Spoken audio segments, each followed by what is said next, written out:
மகிழ்ச்சியா இருக்கீங்களா? வாங்க நம்ம இன்னைக்கு என்ன கொண்டு வந்திருக்கோம் அப்படின்னா 10ஆம் வகுப்பு பகுதியில இருக்கக்கூடிய கலைச்சொற்கள். 10ஆம் வகுப்பு என்னன்னு சொல்லிட்டீங்களா நல்லா இருக்கும் அப்படின்னு பாக்குறீங்களா? புவியியல் சார்ந்த கலைச்சொற்கள், துறை சார்ந்த கலைச்சொற்கள்ல ஒவ்வொரு வகுப்பா நம்ம பார்த்துட்டு வரோம். அதுல இன்னைக்கு புவியியல்ல 10ஆம் வகுப்புல கலைச்சொற்கள் பார்க்க போறோம். நம்ம சேனலை இன்னுமா சப்ஸ்கிரைப் பண்ணாம இருக்கீங்க? சப்ஸ்கிரைப் பண்ணிக்கோங்க. நிறைய பேருக்கு உங்களை போல படிக்கக்கூடிய மக்களுக்கு ஷேர் பண்ணிக்கோங்க. உங்களுடைய கருத்துகள் ஏதாவது இருந்துச்சுன்னா கமெண்ட்ல சொல்லுங்க. என்ன பிடிச்சிருக்குன்னா, நான் சொல்ற விஷயங்கள் உங்களுக்கு பிடிச்சிருக்குன்னா, என்னோட டீச்சிங் மெத்தடாலஜி உங்களுக்கு பிடிச்சிருக்குன்னா லைக் பண்ணிட்டு வாங்க வீடியோக்குள்ள போலாம். இந்த கலைச்சொற்கள் பகுதி மிக முக்கியமானது அப்படின்னு நான் அடிக்கடி சொல்லிட்டு இருக்கேன். நீங்க கொஞ்சம் கவனமா படிக்கக்கூடிய பகுதியா இது இருக்கு. ஏன் அப்படின்னா தமிழ் எலிஜிபிலிட்டி டெஸ்ட்ல கூட இதோடைய பங்கு அதிகமா இருக்குங்க. வாங்க நம்ம முதல் பகுதிக்குள்ள போயிடுவோம். காலநிலை அப்படிங்கிறது என்னன்னு உங்களுக்கு தெரியுமா? ஆங்கிலத்துல புவியியல் சார்ந்தது.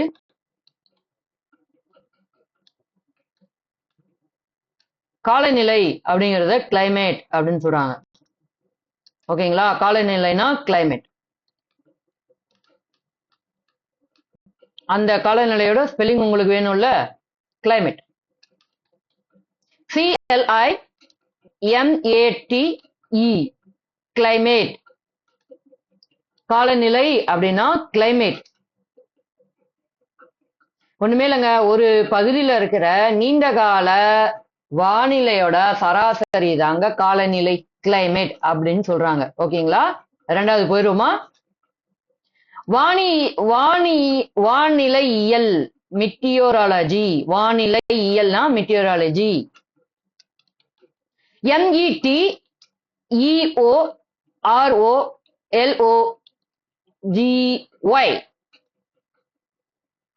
வானிலை மெட்டீரியாலஜி.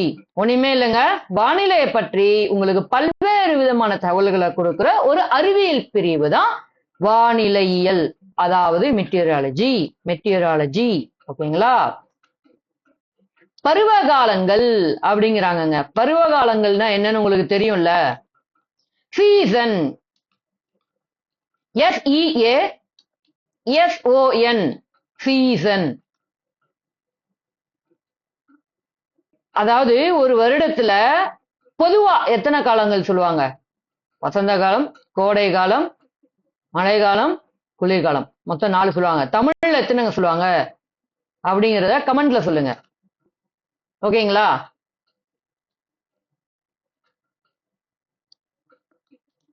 வானிலை அப்படிங்கிறது என்னங்க சொல்லுவாங்க? வானிலை இயல்னா மெட்டீரியாலஜி சொல்லிட்டோம். ஓகேங்களா? வானிலை அப்படிங்கிறது என்னங்க சொல்லுவாங்க? வானிலை அதுதாங்க weather. WEATHER weather. WEATHER weather.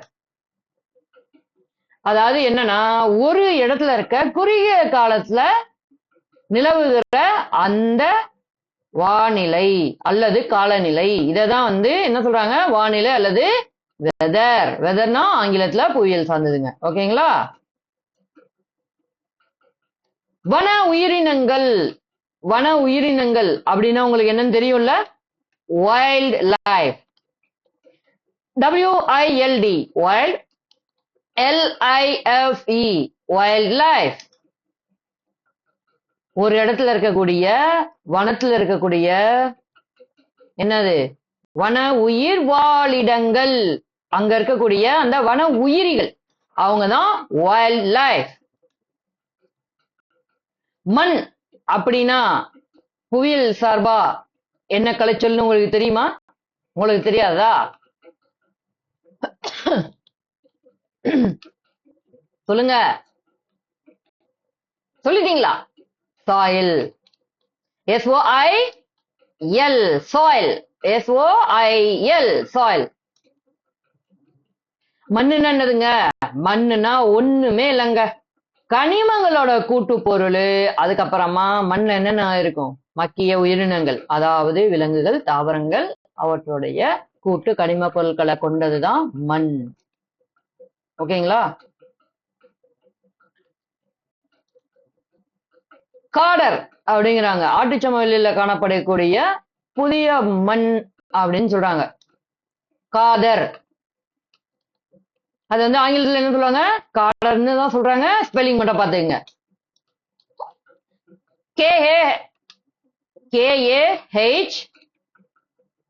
KAHDAR. KHA. KAHA கிடையாது. KHADAR. காடர். ஆனா தமிழ்ல காதர் அப்படின்னு நம்ம சொல்றோம். ஆட்டு சமையல்ல காணப்படக்கூடிய புதிய வகை மண். புதுசுனா காடர். பாங்கர் அப்படின்னு என்னதுங்க? பாங்கர்.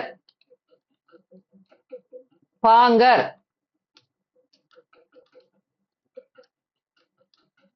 PHANGAR. பாங்கர். வண்டல் சமவெளியில காணப்படக்கூடிய பழைய வகை மண். அதுவும் எவ்வளவு உயரத்துக்கு மேல இருக்குதான்? 30 மீட்டர் உயரத்துக்கு மேல இருக்கக்கூடிய பழைய வகை மண் என்னன்னு சொல்றாங்க? பாங்கர். புதுசுனா என்னதுங்க? கரெக்டுங்க, சூப்பர். பழசுனா? சூப்பருங்க, சூப்பர். ஆன்சர் கரெக்டா சொல்றீங்க. வாங்க அடுத்ததுக்கு போவோம். மண் அரிப்பு. இது ஆல்ரெடி வந்து நம்ம ஒரு வீடியோல பார்த்திருக்கோம். நேத்து வீடியோல தான். மண் அரிப்பு. மண்ணுன்னு என்னங்க? சாயில். கரெக்ட். அரிப்புனா நேத்தாம் பார்த்தோமே, எரோஷன். கரெக்ட். Soil erosion. ஸ்பெல்லிங்கா? SOILEROSION.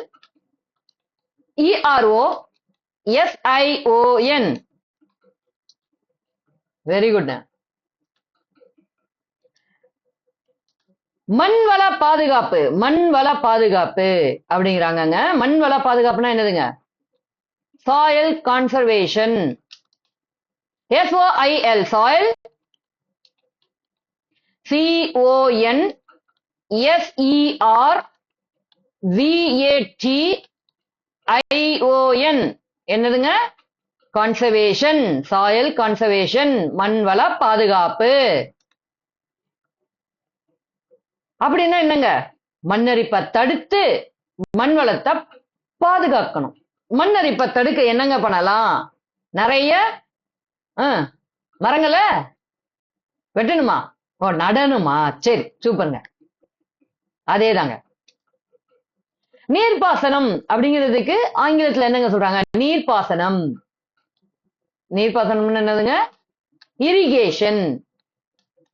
IRRIGATION. இரிகேஷன். என்னன்னு சொல்லுங்க?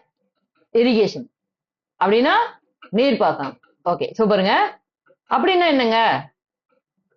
இயற்கை முறையில் இல்லாம செயற்கை முறையில தாவரங்கள், அதாவது உயிரினங்கள் இருக்குல்ல, விலங்குகளா? அது கிடையாதுங்க, தாவரங்கள் தான். அதுக்கு தேவையான நீரை பாய்ச்சுவாங்க இல்லைங்களா? அதுதான் செயற்கையான முறையில. இந்த சொட்டு நீர் பாசனம் அந்த மாதிரிலாம். அதுதாங்க இரிகேஷன். பல்நோக்கு திட்டம் அப்படிங்கிறாங்க. பல்நோக்கு திட்டம் அப்படின்னா உங்களுக்கு என்னன்னு தெரியுங்களா?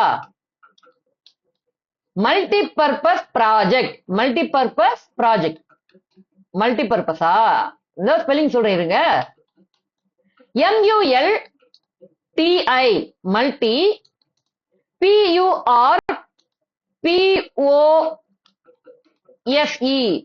பர்பஸ். ப்ராஜெக்ட். PROJECT. ஓகேங்களா? Multipurpose project. பல்நோக்கு திட்டம். மல்டிபர்பஸ் ப்ராஜெக்ட் அப்படின்னா என்னன்னு கேக்குறீங்களா? ஒண்ணுமே இல்லைங்க. ஆற்றுக்கு இடையில நம்ம என்ன கட்டுவோம்? அணை கட்டு. எதுக்காக கட்டுவோம்? அதுக்கு பல நோக்கம் இருக்கும். ஒண்ணு நீர்ப்பாசனம், இன்னொன்னு நீர் மின் சக்தி, அதாவது அந்த ஓடுற நீரை வச்சு அந்த நீர் மின் சக்தி உருவாக்குறது. எஸ். இன்னொன்னு குடிக்கிற தண்ணீர் பயன்பாடு. இன்னொன்னு பாசனம். இன்னொன்னு மீன்லாம் வளர்ப்பாங்க. கரெக்டுங்களா? நீங்க டேம் பக்கத்துல இருக்கீங்களா? எங்கேயாவது சேலத்துல இருக்கீங்களா? சேலத்துல இருக்கீங்கன்னா கண்டிப்பா உங்களுக்கு தெரிஞ்சிருக்குமே. அதுதாங்க பல்நோக்கு திட்டம்னா மல்டிபர்பஸ் ப்ராஜெக்ட். அது என்ன சொல்றாங்கன்னா அணைக்கட்டு, அவ்வளவுதான். அணைய கட்டுறதை பத்தி தான் சொல்றாங்க. ஏன் கட்டுறாங்கன்னா இந்த மாதிரி பல்வேறு வகையான நோக்கங்கள் இருக்கு அந்த அணை கட்டுறதுக்கு, அவ்வளவுதான். வேளாண்மை அப்படின்னா ஆங்கிலத்துல என்னன்னு உங்களுக்கு தெரியுமே. அது எப்படி உங்களுக்கு தெரியாம இருக்கும்? கண்டிப்பா தெரிஞ்சிருக்கும். எஸ், அக்ரிகல்ச்சர் தான். AGRICULTURE agriculture. ஒண்ணுமே இல்லைங்க. வேளாண்மை அக்ரிகல்ச்சர் அப்படின்னா நம்ம பயிரிடுறோம் இல்லைங்களா, பயிரிடுதல், அது சார்ந்த விலங்குகள்லாம் நம்ம வளர்ப்போம் இல்லைங்களா, ஆடு வளர்ப்போம், கோழி வளர்ப்போம், மாடு எதுக்குங்க தேவை? எப்படிங்க ஏர் பூட்டி விட முடியும்? மாடு வேணும்ல. அது எருலாம் எங்கிருந்து எடுத்துட்டு வரீங்க? சாணம், அதுக்கும் மாடு வேணுமே. கரெக்ட். சரி, நெல்லெல்லாம் விளைஞ்சிச்சுன்னா அந்த வைக்கோல்லாம் யாருக்கு கொண்டு போய் கொடுப்பீங்க? மாட்டுக்கு தான். அதாவது இது ஒரு மல்டி பர்பஸ் தொழில் வேளாண்மை அப்படிங்கிறது. அதாவது அப்படியே சர்க்குலேட் ஆயிட்டே இருக்கும், ஒண்ணுல இருந்து ஒண்ணுன்னு. ஓகேங்களா? வேளாண்மைனா அக்ரிகல்ச்சர். சரிங்களா?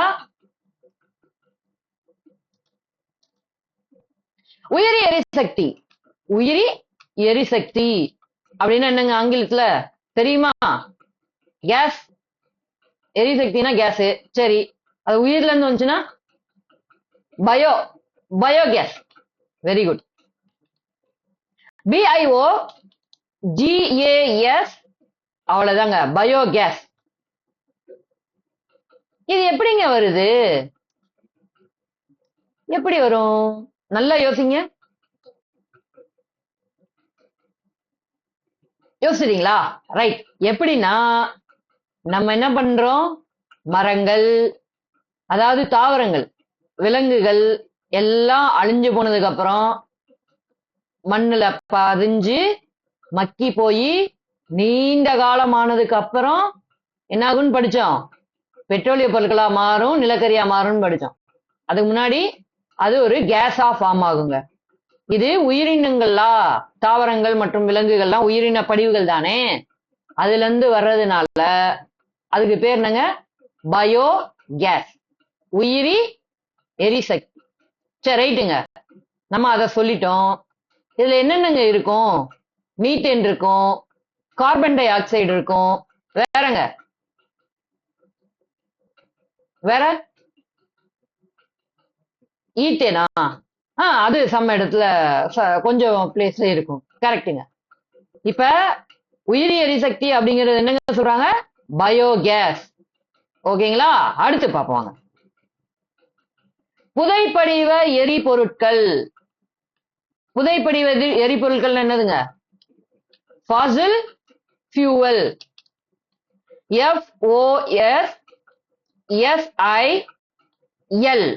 FOSSIL fossil. FUEL fuel. கரிம அல்லது நீரக கரிம பொருட்களால வரக்கூடிய பெட்ரோலிய பொருட்களை தான் என்னன்னு சொல்றாங்க? பெட்ரோலிய பொருட்கள் என்னென்னவா இருக்கும்? பெட்ரோல், டீசல், அந்த கெரோசின் சொல்லுவோம்ல, மண்ணெண்ணெய், இந்த மாதிரி பொருட்கள் எல்லாமே, அதாவது லிக்விட் ஃபார்ம்ல இருக்கிறது எல்லாமே என்னதுங்க? ஃபாசில் ஃபியூவல், அதாவது புதைப்படிவ எரிபொருட்கள். சரிங்களா?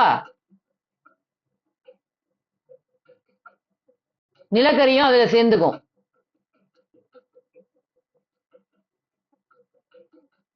தாது அப்படின்னா என்னது? மண்ணில் கலந்திருக்கக்கூடிய கனிம பொருட்கள் தான் தாதுன்னு சொல்றாங்க. சூரிய சக்தி, சோலார் பவர், இது ஆல்ரெடி நம்ம பார்த்ததுதான். என்னதுங்க? சூரியன்ல இருந்து வரக்கூடிய வெப்ப கதிர்வீச்ச எலக்ட்ரானிக்கா நம்ம மாத்துறது, எலக்ட்ரிசிட்டியா மாத்துறது தான் என்னதுங்க? Solar power. சரிங்களா? அனல் மின் நிலையம் அப்படின்னு சொல்றாங்க பாரு. அனல் மின் நிலையம் அப்படின்னா தெர்மல் பவர் ஸ்டேஷன். அனல் மின் நிலையம். அது எப்படிங்க உருவாகுறது? நெய்வேலியில் என்னங்க இருக்கு? வெரி குட், நிலக்கரி. எஸ், அதுல இருந்து உருவாகக்கூடிய அந்த அனல் மின்சாரம் அதுதாங்க தெர்மல் பவர். தெர்மல் பவர்னா அந்த தெர்மல் மூலமா கிடைக்க பெறுகிற எலக்ட்ரிசிட்டி. ஓகேங்களா? அனல் மின் நிலையம் அப்படின்னா அந்த தெர்மல் பவர் ஸ்டேஷன் அப்படிங்கிறது தான் கரெக்ட். நிலக்கரியிலிருந்து உற்பத்தி ஆகக்கூடிய அந்த அனல் மின்சாரத்தை தான் சொல்றாங்க. பண்டமாற்று முறை என்ன வரலாறுல வந்தது, இங்கே வந்திருக்குன்னு பாக்குறீங்களா? புவியியல்லையும் வரும் பண்டமாற்று முறை. அதுக்கு என்னங்க சொல்றாங்க? ஆங்கிலத்துல சொல்றாங்க பாருங்களேன், கமாடிட்டி எக்ஸ்சேஞ்ச் நம்ம பாட்டுல சும்மா சொல்லிட்டு போயிடுவோம். ஓகேங்களா? ஆனா புவியியல் சார்ந்தோ வரலாறு சான்றோ அவங்க கேட்கும் போது நீங்க கரெக்டா சொல்லணும். எப்படி பதில் சொல்லணும்? பாட்டர், BARTER, அவ்வளவுதாங்க பாட்டர். எப்படிங்க? பாட்டர்னா என்னதுங்க? பண்டமாற்று முறை அப்படின்னா என்னதுங்க? பரிமாறுனா என்னதுங்க? 2 பேர் இருந்தா தான் பண்ண முடியும். 2 பேர் இல்லைன்னா குழுக்களுக்கு இடையில் பரிமாறிக்கொள்றது தாங்க பண்டமாற்று முறை, பாட்டர். ஓகேவா? ஒருத்தர் உப்பு கொண்டு வருவாரு, ஒருத்தர் நெல் கொண்டு வருவாரு, ஒருத்தருக்கு ஒருத்தர் பரிமாறிப்பாங்க, பண்டத்தை மாற்றிப்பாங்க. அதுதாங்க பாட்டர் சிஸ்டம். சரிங்களா? அதுல என்ன இருக்காது? நோ மணி, பணமே இருக்காது, பண்டம் மட்டும்தான் மாற்றிக்கப்படும். அதுக்கு அப்புறமா தான் படிப்படியா நமக்கு வந்து பணம் அப்படிங்கிறது உள்ள வந்தது. தங்கத்தை பயன்படுத்தினாங்க, அப்படியே படிப்படியா வந்து. அந்நிய செலாவணி, இது வந்து செய்திகள்ல நிறைய கேள்விப்பட்டிருப்பீங்க. அந்நிய செலாவணி, அந்நிய செலாவணி அப்படின்னா என்னதுன்னு தெரியுங்களா? Foreign exchange. ஃபாரின் எக்ஸ்சேஞ்ச்,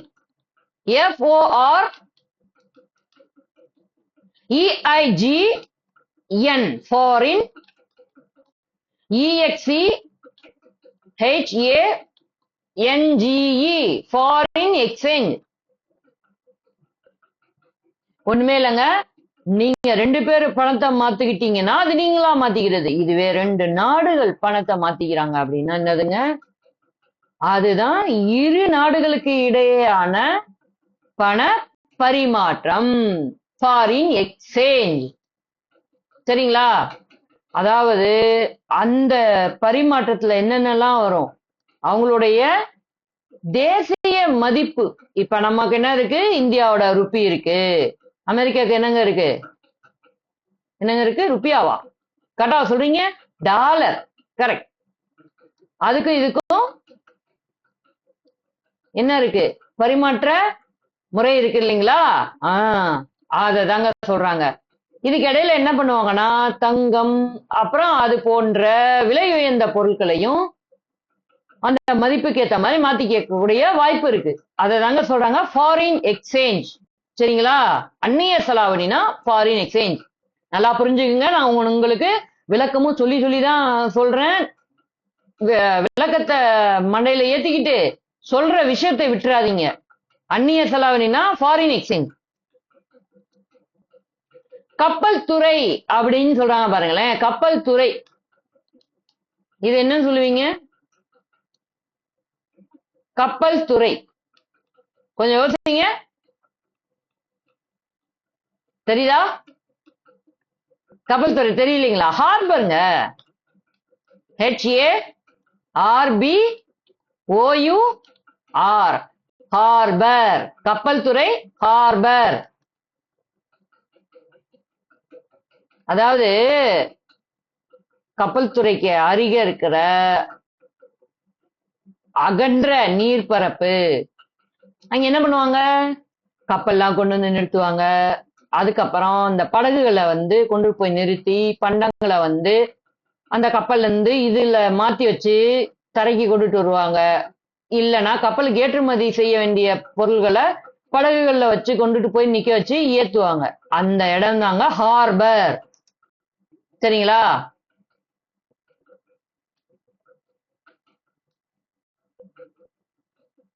துறைமுகம் அப்படின்னா என்னதுங்க?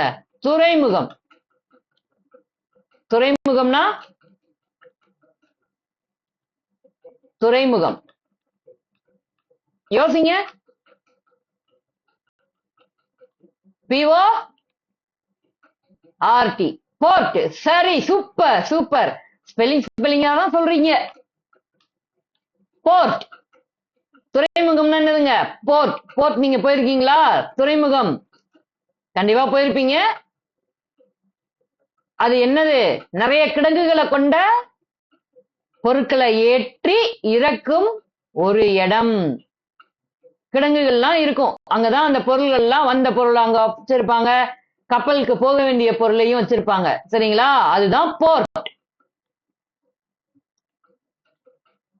விரிகுடா அப்படிங்கிறது உங்களுக்கு தெரியுமா? விரிகுடா நம்ம இங்க கூட ஒண்ணு இருக்கே, தமிழ்நாட்டுல famous. Yes, bay of Bengal. Correct. வங்காள விரிகுடா. BAY பே. BAY பே. விரிகுடானா பே. ஒண்ணுமே இல்லைங்க, பரந்த கடல் நீரோட ஒரு பகுதி. அது என்ன பண்ணுதுன்னா, நிலப்பகுதியில வந்துட்டு என்ன பண்ணுது, குறுகி அப்படியே, அதாவது ஒரு வளைவாட்டம் நிலத்துக்குள்ள போயிட்டு வர்றது தாங்க அந்த விரிகுடாங்கிறது. கடல் வந்து விரிஞ்சு அந்த பக்கமா போய் இப்படி வர்றதுங்க, அவ்வளவுதான். சரிங்களா? பேனா விரிகுடா, ஞாபகம் வச்சுங்க. BAY. கடற்கரை, அது என்னங்க சொல்லுவாங்க? மெரினா என்னங்கன்னு சொல்லுவாங்க? பீச். Very good. கடற்கரைனா பீச். அங்க என்னென்ன இருக்கும் தெரியாதா? பீச் போனது இல்லையா? கடற்கரையில் என்னென்ன இருக்கும் யோசிங்க. ஓ, பீச்சுக்கு ஸ்பெல்லிங் சொல்லணுமா? அந்த சொல்றேன். BEACH. பீச். அங்க என்னென்ன கடற்கரை நீங்க போயிருப்பீங்க, உங்களுக்கு தெரிஞ்சிருக்கும். சும்மா கேக்குறீங்க. மணல் இருக்கும், கூழாங்கற்கள் இருக்கும், இதெல்லாம் இருக்கக்கூடிய ஒரு நிலப்பரப்பு தான் பீச், கடற்கரை. உயிரி வாயு அப்படின்னு ஒண்ணு சொல்றாங்க. இத நம்ம ஏற்கனவே பார்த்துட்டோம். பயோகேஸ். உயிரி வாயுனா பயோகேஸ். வணிக பயிர்கள். வணிக பயிர்கள். Commercial crops.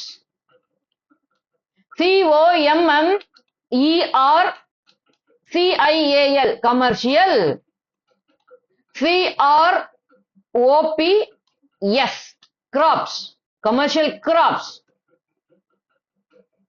ஒண்ணுமே இல்லைங்க, கமர்ஷியல் கிராப்ஸ்னா லாப நோக்கத்தோட விற்கிறதுக்காக பயன்படுத்தக்கூடிய அந்த உற்பத்தி ஆகக்கூடிய பயிர் தான் கமர்ஷியல் கிராப்ஸ், வணிக பயிர்கள். அவ்வளவுதாங்க. வணிக பயிர்னா கமர்ஷியல் கிராப்ஸ்.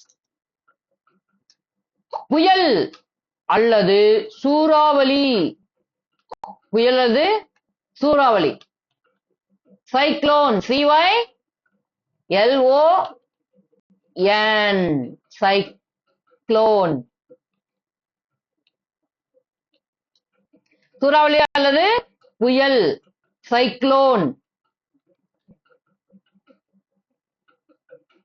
ஆல்ரெடி வந்து உங்களுக்கு இது தெரிஞ்சிருக்கும். நீங்க தமிழ்நாட்டுல இருக்கக்கூடிய ஒரு நபரா இருக்கிறதுனால சூறாவளி, புயல் அப்படிங்கிற அந்த வார்த்தைகள் நீங்க எப்ப கேள்விப்படுவீங்க? அந்த ரெயின் சீசன் அப்ப வடகிழக்கு பருவக்காற்று ரொம்ப தீவிரமா இருக்கும் போது நிறைய புயல்கள் உருவாகும்.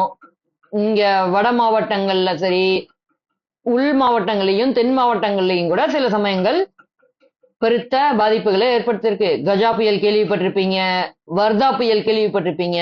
இதெல்லாம் தாங்க சூறாவளி அப்படிங்கிறாங்க, சைக்ளோன். அணைகள் அப்படிங்கிறது உங்களுக்கு தெரிஞ்சிருக்கும். ஆல்ரெடி நம்ம என்ன சொல்லினோம்? அணைகள்னா டேம். DAM. டேம். ஓகேங்களா? அது என்னதுங்க? அணைகள் வந்து எதுக்காக பயன்படுது? நீரை தேக்கி வச்சு எஸ். நீரை தேக்கி வச்சு எதுக்கு பயன்படுது? பாசனத்துக்கு, மீன்லாம் வளர்க்க, குடிநீராவும் பயன்படுது. கரெக்ட். அணைகள் அப்படின்னா டேம். அது வந்து டேமா, DAMA டேமா அப்படின்னு சொல்றாங்க. டெல்டா, டெல்டா, டெல்டாவை டெல்டான்னு சொல்லுவாங்க. DELTA delta. அது என்னதுங்க? ஆற்றின் முகத்துவாரத்திற்கு இடையே காணப்படும் முக்கோண வடிவ நிலப்பகுதி. முக்கோண வடிவ நிலப்பகுதி டெல்டா. மக்கள் அடர்த்தின்னு என்னதுங்க? மக்கள் அடர்த்தி, density of population. Density of population, DNSITY density of POPULATION density of population. ஒரு சதுர கிலோமீட்டர் பரப்புல வாழக்கூடிய மக்களுடைய எண்ணிக்கை. தமிழ்நாட்டுல ஒரு சதுர கிலோமீட்டர் பரப்புல அதிக மக்கள் தொகை கொண்ட ஒரு நகரம் எது அப்படின்னு கமெண்ட்ல நீங்க சொல்லுங்க, நான் தெரிஞ்சுக்கிறேன் உங்களுக்கு எந்த அளவுக்கு தெரிஞ்சிருக்குன்ட்டு. வறட்சி, வறட்சி, வறட்சின்னு என்னதுங்க? drought, DROUGHT drought. ஒரு குறிப்பிட்ட பகுதியில் என்ன பண்ணுது? சராசரி மழை அளவு இவ்வளவு பெய்யணும். ஒரு 100 சென்டிமீட்டர் பெய்யணும்னா அந்த இடத்துல 10 சென்டிமீட்டர் பெய்ஞ்சா என்னங்க ஆகும்? அங்க தாவரங்கள் வளருமா? மனிதர்களுக்கு குடிக்க தண்ணி இருக்குமா? இருக்காது இல்லைங்களா? அதுதாங்க வறட்சி. வறட்சினா drought. சரிங்களா? அது என்ன சொல்லலாம்? ஒரு இயற்கையான பேரிடர். கரெக்ட். வெள்ளம்னாலும் அது இயற்கை பேரிடர் தாங்க. ஏன்னா நிறைய மழை பெஞ்சு நிறைய தண்ணி போகும். தண்ணியே இல்லைனாலும் அதுவும் ஒரு இயற்கை பேரிடர். வேளாண்மை எதுவுமே பண்ண முடியாது இல்லைங்களா? மூழ்குதல் அப்படிங்கிறது ஒரு இடர். அது என்னங்க சொல்லுவாங்க? drowning. DROWNING drowning. drowning. ஒருத்தரோ இல்லனா ஒரு குழுவாவோ நீர்ல மூழ்கி சுவாசிக்க முடியாம இறந்து போவாங்க இல்லைங்களா? வெள்ளப்பெருக்கு காலத்துல இது நிறைய நடந்திருக்கும். நீங்க செய்திகளை கேள்விப்பட்டிருப்பீங்க. அததான் வந்து மூழ்குதல், drowning அப்படின்னு சொல்றாங்க. பொருளாதார நடவடிக்கைகள். பொருளாதார நடவடிக்கைகள் அப்படின்னா என்னதுங்க? Economic activities. ECO எக்க, NO நா, MIC அவ்வளவுதான், economic activities. ACTI VITIES activities. பொருளாதார நடவடிக்கைகள், எக்கனாமிக் ஆக்டிவிட்டிஸ். தனிச்சிறப்பு உயிரிகள், எண்டமியம். தனிச்சிறப்பு உயிரிகள், எண்டமியம்.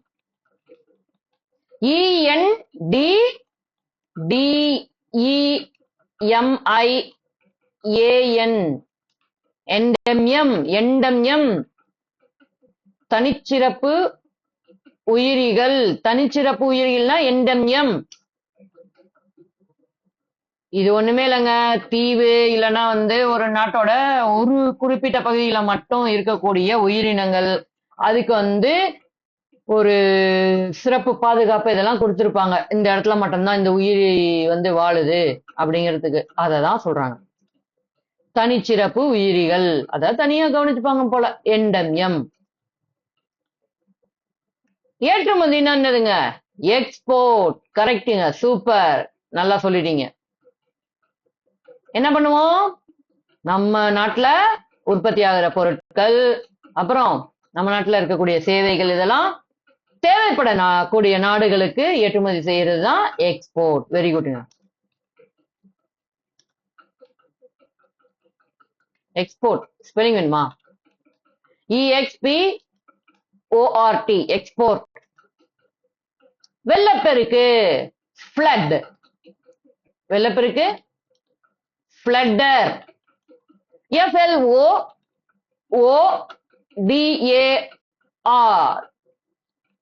floodar. ஆற்றிலிருந்து அதிக பெருவாரியான நீர் வந்து அப்படியே பெருக்கெடுத்து போறது. நம்ம 2015 அந்த காலகட்டத்துல சென்னையோட பெருவெள்ளம் நீங்க பாத்தீங்களா? அது எவ்வளவு வேகமா போயிட்டு இருந்துச்சு. அததான் சொல்றாங்க. ஏன் நான் வந்து இதை எக்ஸாம்பிளா சொல்றேன்னா, நீங்க எந்த மூல முடுக்குல இருந்தாலும் கண்டிப்பா செய்திகள்ல அந்த இதை வந்து காட்சிகளை நீங்க பார்த்திருக்க வாய்ப்பு இருக்கு. ஒருவேளை நீங்க ஒரு சின்ன கிராமத்துல இருக்கீங்க, அந்த பகுதியில ஆறு இருக்கு அப்படின்னா ஆற்றோடைய அந்த வெள்ளப்பெருக்கு பார்த்திருப்பீங்க. ஆறுகள் இல்லாத பகுதியில இருக்க மக்களுக்கு தெரியாது இல்லைங்களா? அதுக்கு எக்ஸாம்பிளா சொல்றதுதான் நான் அதை சொன்னேன்.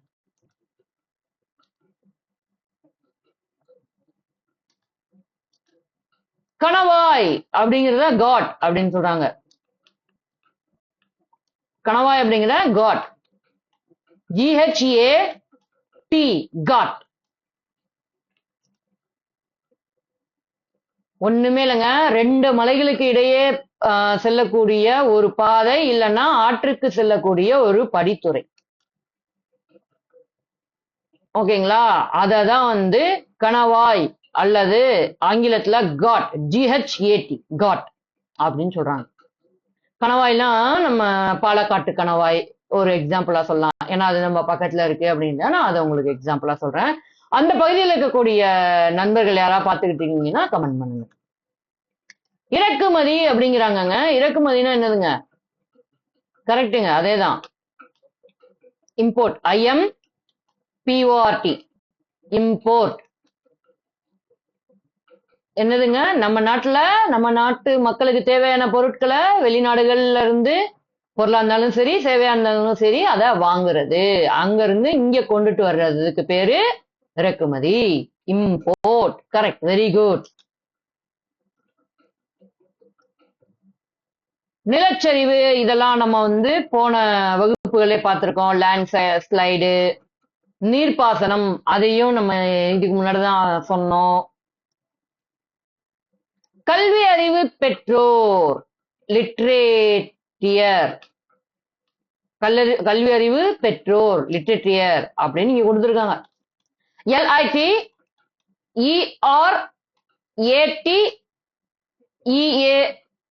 லிட்ரேட்டியா. லிட்ரேட்டியானா கல்வி அறிவு பெற்றவர்கள்னு அர்த்தமா, புவியியல் ரீதியா. அதாவது ஒண்ணுமே இல்லைங்க, மக்கள்ல எழுத படிக்க தெரிஞ்சவங்க. உங்க பேர் எழுத தெரியுமா? உங்க பேரை படிக்க தெரியுமா? யாரோ எழுதி காட்டினா அவ்வளவுதாங்க, நீங்க படிச்சவர் அப்படின்னு சொல்றாங்க. கசிதல் அல்லது ஊடுருவுதல், அது என்ன சொல்றாங்க? லீச்சிங். கசிதல் அல்லது ஊடுருவுதல், லீச்சிங். LEACHING.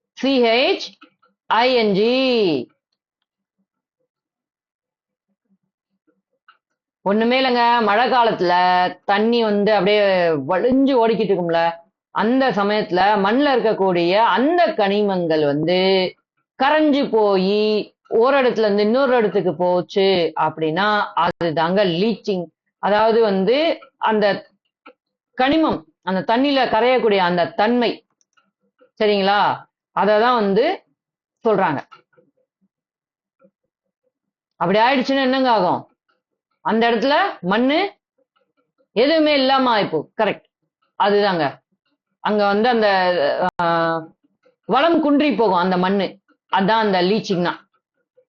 அச்சம், அச்சரேகை, லாட்டிடியூட். இது ஆல்ரெடி பார்த்ததுதான் அச்சரேகை, லாட்டிடியூட்.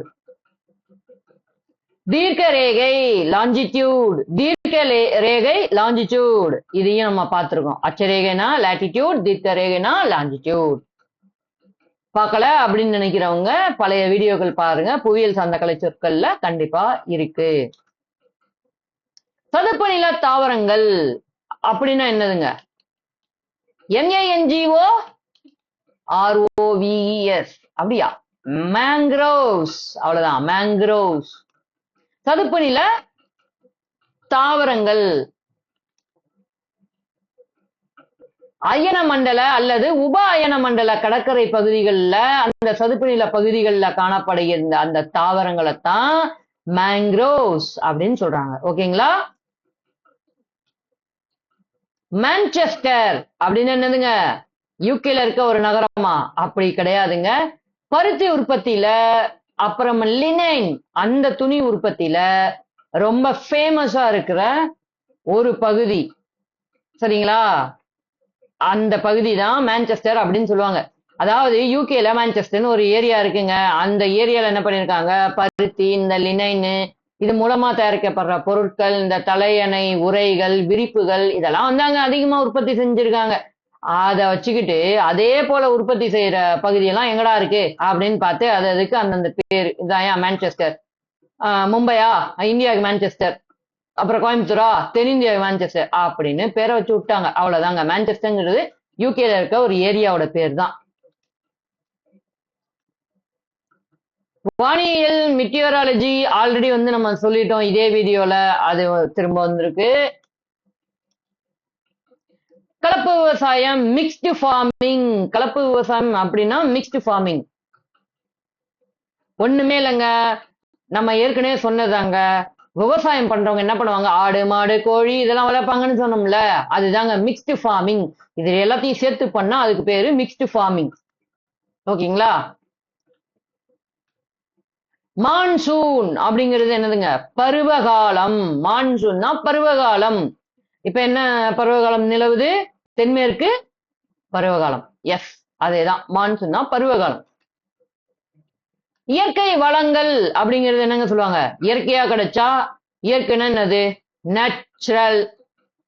வளம்னா ரிசோர்சஸ், அவ்வளவுதான். நேச்சுரல் ரிசோர்சஸ் இயற்கையா கிடைச்சா அது வந்து நேச்சுரல் ரிசோர்சஸ். அதெல்லாம் எதுக்குங்க பயன்படும், பொருளாதார வளர்ச்சிக்கும், அந்த நிலப்பகுதியில் இருக்கக்கூடிய மக்கள் மற்றும் அங்க இருக்கக்கூடிய ஆடு, மாடு, தாவரம், விலங்குகள் எல்லாத்துக்கும் பயன்படும். திறந்த வெளி காடுகள், ஃபென் ஃபாரஸ்ட் அப்படின்னு சொல்றாங்க. Fen forest.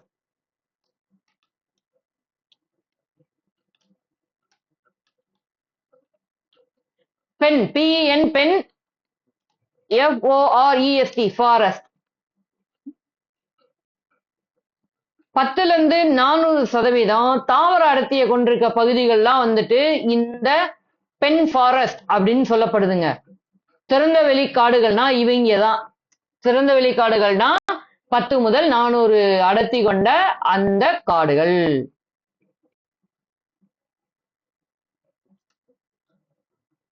தோட்டப்பயிர், பிளான்டேஷன் அக்ரிகல்ச்சர் சொல்றாங்க. தோட்டப்பயிர் அப்படின்னா பிளான்டேஷன் அக்ரிகல்ச்சர். ஓ, பிளான்டேஷன் ஸ்பெல்லிங்கா, PLAN PAPION. அக்ரிகல்ச்சர் வேணுமா சொல்லிடுறேன், AGRICULTURE,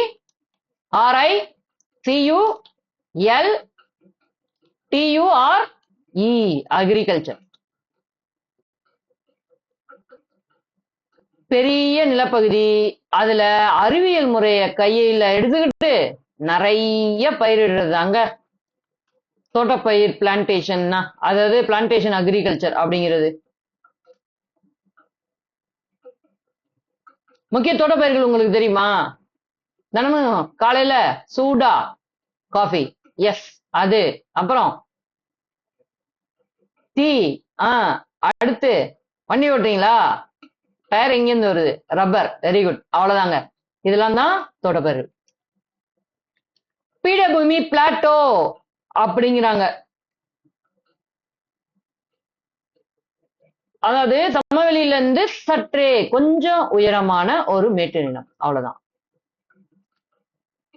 மக்கள் தொகை அப்படிங்கிறது உங்களுக்கு தெரியுமா, மக்கள் தொகைன்னா என்னது, நம்ம தான் மக்கள், பாப்புலேஷன், அவ்வளவுதான்.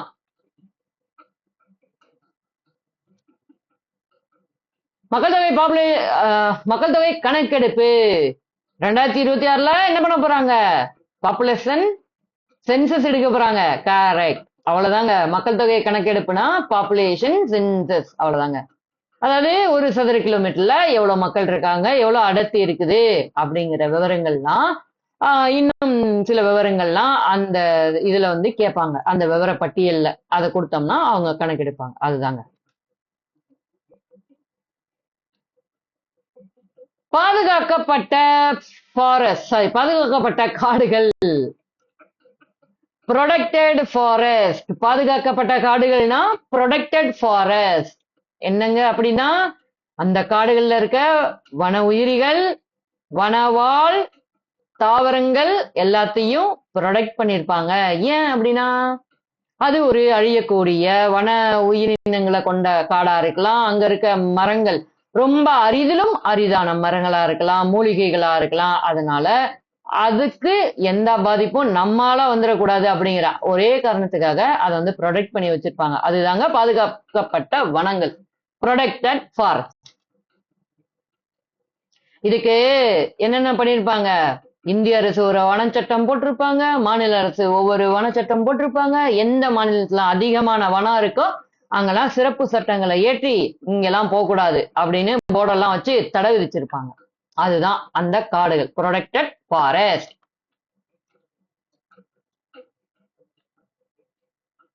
மண்டலங்கள் அல்லது ரீஜன். மண்டலங்கள் அத வந்து ரீஜன் அப்படின்னு சொல்றாங்க. அப்படின்னு என்னன்னு பார்ப்போம். வரையறுக்கப்பட்ட பண்புகளை கொண்ட ஒரு பகுதி, வரையறுக்கப்பட்ட பண்புகளை கொண்ட ஒரு பகுதி. அது ஒரு நாட்டுல இருக்கலாம், இல்லைன்னா ஒரு உலகத்துல இருக்கலாம். அததான் வந்து மண்டலம், ரீஜன் அப்படின்னு சொல்லுவாங்களாம். மதம் அப்படின்னா என்னன்னு தெரியுமா? யானைக்கு பிடிக்குமே அது இல்ல, மனுஷங்களுக்கு பிடிச்சிருக்கே அது ரிலிஜன். சரிங்களா? ஒரு குறிப்பிட்ட நம்பிக்கை வழிபாட்டு முறை, ஒரு குறிப்பிட்ட நம்பிக்கை அல்லது வழிபாட்டு முறை என்ன சொல்றாங்க? மதம். அதுக்கு ஆங்கிலத்துல ரிலிஜன். ஒதுக்கப்பட்ட காடுகள், ரிசர்வ்டு ஃபாரஸ்ட். ஒதுக்கப்பட்ட காடுகள்னா என்னதுங்க? Reserved forest. இந்திய வனச்சட்டம் அல்லது அந்தந்த மாநில வனச்சட்டங்களின்படி முழுவதுமாக பாதுகாக்கப்பட்ட, முழுவதும் ஒரு காடு எவ்வளவு பெருசா இருக்கோ அவ்வளவு பெருசையும் பாதுகாக்கப்பட்ட பகுதியா அறிவிச்சு அங்க உள்ள போகக்கூடாது, அங்க இருந்து எதையும் வெளியில எடுத்துட்டு வரக்கூடாது, விலங்குகள் தாவரங்கள் எதையும் வெளியில எடுத்துட்டு வரக்கூடாது அப்படின்னு ஒரு சட்டத்தை போட்டு உங்களை என்னெல்லாம் தடை பண்ணி வச்சிருந்தாங்கன்னா அந்த பகுதி ரிசர்வ்டு ஃபாரஸ்ட், அதாவது ஒதுக்கப்பட்ட காடுகள் அப்படின்னு சொல்லுவாங்க. Reserved forest.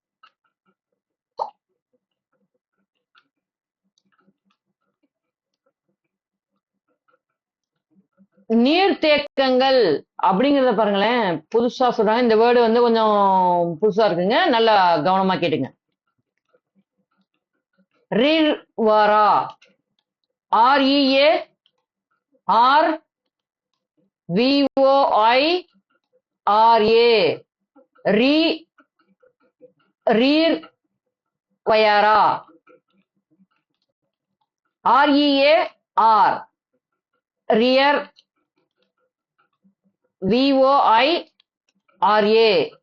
VOIRA, ரீர் வயரா. அப்படிதான் படிக்கிற மாதிரி இருக்கு, நீங்க புரிஞ்சுங்க. படிவு பாறைகள் அப்படின்னா என்னதுங்க? Sedimentary rocks. படிவு பாறைகள் என்னன்னு ஆல்ரெடி உங்களுக்கு சொல்லியிருக்கேன். என்னதுங்க? உள்ள இருக்கக்கூடிய மாக்மா வெளியில வந்து லாவாவா பரவி படிஞ்சு அது காஞ்சி போய் பாறையா உருவாகும். அதுக்கு பேர் என்னதுங்க? Sedimentary rocks. அதோட ஸ்பெல்லிங் பார்த்துருவோம். SEDIMENTARY,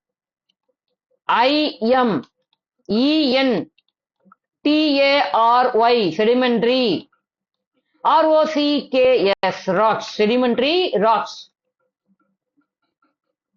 ஓகேங்களா? அந்த லாவா இறுகி போய், அதான் காஞ்சி போன லாவாலாம் இறுகி போய் உருவாகிற அந்த படிவு பாறை, செடிமெண்டரி ராக்ஸ்.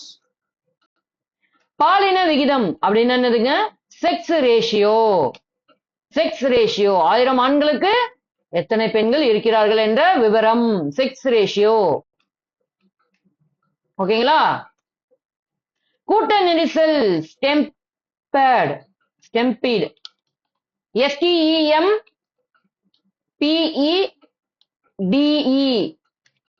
ஸ்டெம்பீடு, STEMPEDE, ஸ்டெம்பீட் அப்படின்னா என்னதுங்க?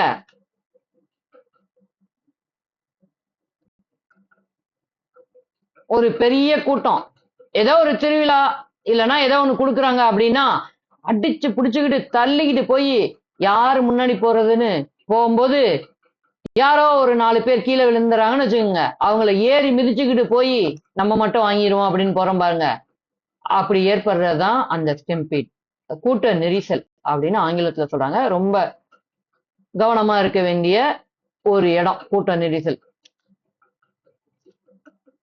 நீர்சந்தி ஸ்ட்ரைட், நீர்சந்தி ஸ்ட்ரைட், இதுக்கு ஆல்ரெடி போதுமான விளக்கம் நம்ம ஏற்கனவே வீடியோக்கள்ல கொடுத்துருக்கோம். தீவிர தன்னிறைவு வேளாண்மை, தீவிர தன்னிறைவு வேளாண்மை, subsistence intensive farming, intensive farming, subsistence intensive farming. Spelling பார்த்துருவோம். SUBSISTENCE,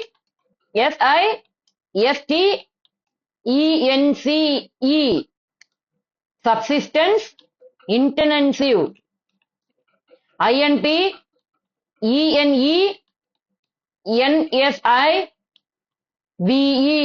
intensive farming. ஓகேங்களா? தீவிர தன்னிறைவு வேளாண்மைனா சப்சிஸ்டென்சிவ் இன்டென்சிவ் ஃபார்மிங், அதுதாங்க அதோடைய இது. தீவிர தன்னிறைவு வேளாண்மை. துணை ஆறுகள், துணை ஆறுகள்னா ட்ரிபியூட்டரிஸ், அதாவது ஒரு முதன்மை ஆறு இருக்குன்னா அந்த முதன்மை ஆறு கூட வந்து கலக்கக்கூடிய ஒரு கிளை ஆறா இருக்கட்டும், இல்லைன்னா இந்த முதன்மை ஆறுல இருந்து பிரிஞ்சு போறவங்களா இருக்கட்டும், இவங்கெல்லாம் வந்து ட்ரிபியூட்டரிஸ். வெப்பமண்டல சூறாவளி, டிராபிக்கல் சைக்ளோன், வெப்பமண்டல சூறாவளி, tropical cyclone, CYCLON, cyclone, CYCLONE, cyclone. இதுக்கு முன்னாடி சொல்லும்போது CYLON அப்படின்னு சொல்லியிருந்தேன் இல்லைங்களா? இப்ப மாத்தீங்க, CYCLONE, சைக்ளோன். டிராபிக்கல், அதுக்கு ஸ்பெல்லிங் TROPICAL, டிராபிக்கல் சைக்ளோன். வெப்பமண்டல சூறாவளி, டிராபிக்கல் சைக்ளோன். வரையறுக்கப்படாத காடுகள், அன்கிளாஸ்டு ஃபாரஸ்ட், அன்கிளாஸ்டு ஃபாரஸ்ட், வரையறுக்கப்படாத காடுகள். UNCLASSED, அன்கிளாஸ்டு, UNCLASSED, அன்கிளாஸ்டு ஃபாரஸ்ட், வரையறுக்கப்படாத காடுகள்.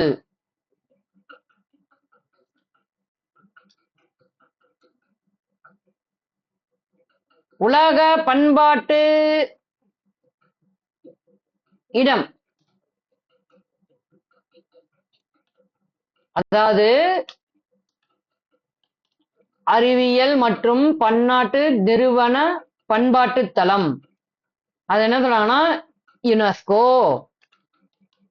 UNESCO, UNESCO. World heritage side, அவ்வளவுதாங்க, வேர்ல்டு ஹெரிட்டேஜ் சைட். ஒண்ணுமே இல்லைங்க, உலக பண்பாட்டு தளம் அப்படின்னு சொல்றாங்கங்க, அவ்வளவுதான். யுனெஸ்கோ ஹெரிட்டேஜ் சைட், அவ்வளவுதான்.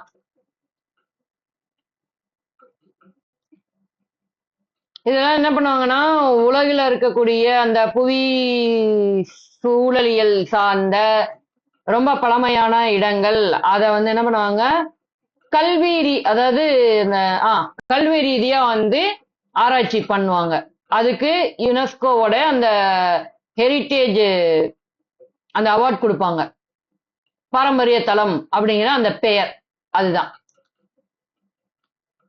அவ்வளவுதான் நண்பர்களே. இன்னைக்கு வந்து நம்ம 10ஆம் வகுப்பு புவியியல் பகுதியில் இருக்கக்கூடிய கலைச்சொற்கள் இது எல்லாமே வந்து நம்ம முடிச்சிட்டோம். சோ 6 முதல் 10 வகுப்பு வரை உங்களுக்கு வந்து வரலாறு பகுதியில் இருக்க கலைச்சொற்கள் ஆகட்டும், புவியியல் பகுதியில் இருக்க கலைச்சொற்கள் ஆகட்டும், இன்னைக்கோட முடிச்சிட்டோம். சோ இனி வரக்கூடிய காலங்கள்ல இன்னும் ரிமைனிங் இருக்கிற கலைச்சொற்கள் எல்லாமே நம்ம பார்ப்போம் ஒன் பை ஒன்னா. அதுக்கு அப்புறமா வெளியில இருந்து சோர்ஸை கொண்டுட்டு வந்து உங்களுக்கு வந்து கலைச்சொற்களை நம்ம பார்ப்போம். முதல்ல நமக்கு அடிப்படை வந்து பள்ளி பாட புத்தகங்கள். அதனாலதான் அங்க இருக்கக்கூடிய கலைச்சொற்கள்ல துறை வாரியா உங்களுக்கு வந்து பிரிச்சு கொடுத்துக்கிட்டு இருக்கேன். நீங்க படிச்சிட்டீங்க அப்படின்னா உங்களுடைய நண்பர்களுக்கும் இந்த வீடியோ எல்லாம் ஷேர் பண்ணி விடுங்க. அவங்களும் வந்து படிக்கட்டும். ஏன் அப்படின்னா நிறைய பேர் வந்து எங்க படிக்கலாம், என்னத்தை படிக்கலாம் அப்படிங்கிற விவரம் தெரியாம இன்னும் இருக்காங்க. டிஎன்பிஎஸ்சி எங்க இருந்தெல்லாம் கேள்வி கேட்பாங்கன்னு தெரியலையே அப்படின்னு நிறைய பேரு புலம்புறத நானே கேட்டிருக்கேன். சோ அவங்களுக்கு இந்த வீடியோ எல்லாம் வந்து காட்டி விடுங்க. இன்னும் வந்து நம்மளோட சேனலை சப்ஸ்கிரைப் பண்ணாம நீங்க வந்து தொடர்ந்து வீடியோஸ் பார்த்துட்டு இருக்கீங்க அப்படின்னா சப்ஸ்கிரைப் பண்ணி சப்போர்ட் பண்ணுங்க. உங்களுடைய கருத்துக்கள் ஏதாவது இருந்தா கமெண்ட்ல சொல்லுங்க. அதுக்கப்புறமா நம்ம வீடியோஸ் வந்து எப்படி இருக்கு, என்னோட டீச்சிங் மெத்தடாலஜி உங்களுக்கு பிடிச்சிருக்குன்னா லைக் பண்ணிட்டு தொடர்ந்து நமக்கு சப்போர்ட் பண்ணுங்க. இன்னும் ஒரு புத்தமுதிய வீடியோவில் நாளை உங்களை வந்து சந்திக்கிறேன். அதுவரை உங்களிடமிருந்து விடைபெறுகிறேன். நான் தான் பிரசாத் அருண். நாளை பார்ப்போமா? பாய்.